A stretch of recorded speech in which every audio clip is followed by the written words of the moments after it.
How quickly can a perfect evening turn into a nightmare? How fast can a quiet dinner transform into a public humiliation that exposes the darkest corners of power and prejudice? At 8 p.m. inside the Crystal Chandelier, Sterling Heights' most prestigious French restaurant, such a transformation unfolded with chilling speed. Soft piano music drifted beneath crystal chandeliers, the air rich with garlic butter and truffle, when a sharp metallic snap split the elegance like a blade. Click-clack. In the center of the dining room, where a broad window framed the glowing avenue outside, Serena Vance, young, poised, dressed in emerald silk, stood with her hands cuffed behind her back. Only minutes earlier she had sat alone, expecting her friend. Now her humiliation was complete, her beauty and strength twisted into a spectacle by two officers who saw her not as a woman, but as an opportunity. Officer Rex Harrison, stocky and sour-faced, glared triumphantly at her. Beside him, Officer Dale Jenkins smirked with smug delight. Their crude authority loomed like a dark stain on the restaurant's golden glow. Whispered conversations died instantly. Elegant diners stared wide-eyed as the spill from a toppled water glass spread across the white linen like a deliberate accusation. Serena's voice, trembling yet controlled, cut through the silence. "Release me immediately. You have no right to detain me." Harrison scoffed loudly. "I'm the police. That's all the right I need. Now stop resisting." His grip tightened as though he were handling a criminal instead of a guest. Moments earlier, none of this existed. 10 minutes before, Harrison had glanced through the restaurant window while patrolling Central Avenue, his gaze catching on Serena, young, black, sophisticated, alone. To him, that combination alone was enough to trigger contempt. "Look at her," he muttered to Jenkins. "Dressed like she owns the place. Probably a high-end escort." Jenkins chuckled. "Doesn't know her place." That was enough for Harrison. The two officers entered the crystal chandelier, barking at Serena for her ID the moment they reached her table. Serena had simply raised her eyes and asked calmly, "Do you have a reason to check my identification?" That was all it took to ignite Harrison's rage. Her self-possession felt like defiance. Her refusal to immediately obey felt like a challenge. He slammed his hand on the polished table. Jenkins made degrading insinuations. Harrison mocked her intelligence, her presence, her right to simply exist there. Serena's voice had stayed even, though anger burned beneath every syllable. "This is harassment. Racial, sexual, and fully unlawful. Leave now." But authority rooted in bigotry thrives on escalation. Harrison wanted to break her composure. And so, casting a quick, vicious glance at the water glass, he struck it, sending water crashing across the table and her dress. "You assaulted an officer," he roared theatrically. Before Serena could speak, Jenkins was behind her, wrenching her arms back, clamping the cuffs with glee. Click-clack. And now here she stood, humiliated but not defeated. The restaurant manager, Monsieur Armand, had rushed over earlier, begging for calm, but Harrison had shoved him aside like an annoyance. Diners gasped. Armand could only watch helplessly as Serena, elegant and furious, tried to steady her shaking breath. Then Serena said something that made both officers pause. "I need to make a call. It's my legal right." Harrison smirked. "Who are you calling?" "Your pimp." Jenkins added, "Your ghetto lawyer?" Serena ignored both. "My father," she said evenly. "Fetch my phone." Harrison waved Jenkins toward the black clutch sitting neatly on the table. Serena instructed them to hold it closer so she could use voice command. Jenkins hesitated but obeyed. "Call Dad. District Attorney." Now. The words hit like a gunshot. "District Attorney." Harrison froze. Jenkins' smirk died. The iPhone dialed on speaker. 2 rings. Then a powerful, steady voice boomed across the stunned restaurant. "Vance. Elias Vance. District Attorney of Sterling Heights. A man feared by corrupt officials and respected by every courtroom in the county." Serena lifted her chin. "Dad, it's me." Conversations halted again. Patrons leaned in. Harrison's face drained of color. "Serena? Why aren't you home?" the DA asked, voice sharpening with concern. Serena looked at the officers, letting their fear grow. "Dad, I'm being detained. Right now. At the Crystal Chandelier. 2 officers say I resisted arrest and disturbed the peace. They have me in handcuffs." The entire restaurant waited, breathless, as the weight of her words settled like thunder. The officers swallowed hard, trembling in the sudden, crushing realization of the disaster they had created.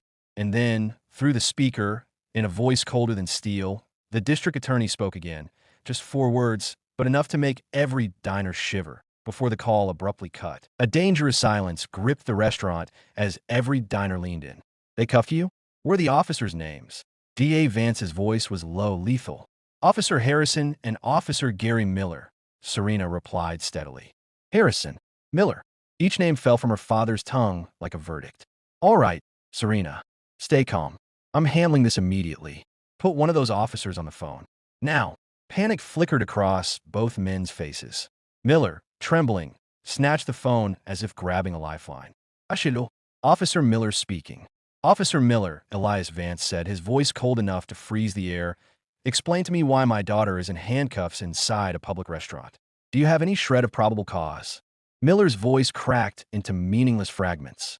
You listen to me, the DA continued, dangerously calm. You and Officer Harrison have exactly 60 seconds to remove the cuffs, step away from my daughter, and leave that establishment. If she is harmed in any way, I will personally ensure the consequences for you both are catastrophic. Do I make myself clear? Why, yes, sir. Crystal clear, Miller croaked, cutting the call with shaking fingers. He handed the phone back to Serena as though it were a detonator. Harrison dropped the handcuff key twice before finally unlocking the restraints. The metal clicked open, revealing angry red marks around Serena's wrists. Harrison swallowed hard. Ms. Vance, I'm so sorry. This was a misunderstanding. A bad tip. A complete error, Miller added desperately. Please forgive. Serena stepped back, rubbing her wrists, her posture regal and icy. A misunderstanding? She repeated softly, dangerously. You think racial insults, sexual harassment, and an illegal arrest could be wiped away by a nervous apology. Neither officer dared answer. She didn't need one. The damage was done, and so was their careers. Monsieur Armand stepped forward, protective now, no longer intimidated. Officers, you have caused enough chaos in my establishment. Leave immediately, or I will file my own complaint. Under the disgusted stares of the elite diners, people whose opinions mattered in this city, Harrison and Miller muttered one last apology and fled the restaurant, their swagger replaced by raw terror. Yet their nightmare was only beginning. Within the hour, the officers were ordered straight to Chief Warren's office. She stood behind her desk like a judge delivering sentence. Her phone buzzed every few minutes. Reporters, city officials, and most importantly, the furious district attorney demanding immediate action. Your behavior tonight was more than reckless, the chief said coldly. It was discriminatory, unethical, and an embarrassment to this department. I've received footage from multiple diners and a statement from DA Vance. The decision is final. She leaned forward. Officer Rex Harrison, Officer Dale Miller. Effective immediately, you are both suspended without pay pending a full internal affairs investigation. Hand over your badges and IDs. Harrison tried to speak. The chief raised one hand. Don't. Every word you say will be used against you. Internal affairs moved fast. They interviewed Serena Vance, Monsieur Armand, staff, and nearly a dozen diners who volunteered statements. The videos were damning. Harrison knocking over the glass intentionally, the insulting remarks, the unlawful arrest. When confronted with the evidence, both men broke. Miller confessed first. Harrison followed, their prejudice unmistakable in every action. Internal Affairs uncovered that this was not Harrison's first incident, only the first one he couldn't bury. Their report was brutal. Both officers had violated ethics codes, anti-discrimination policies, and multiple laws. The only recommended discipline, immediate termination. Chief Warren signed their dismissal without hesitation. The next morning, the Sterling Heights Police Department released a public apology addressed directly to Serena Vance. Harrison and Miller were officially fired, their reputations destroyed, their futures in law enforcement erased forever.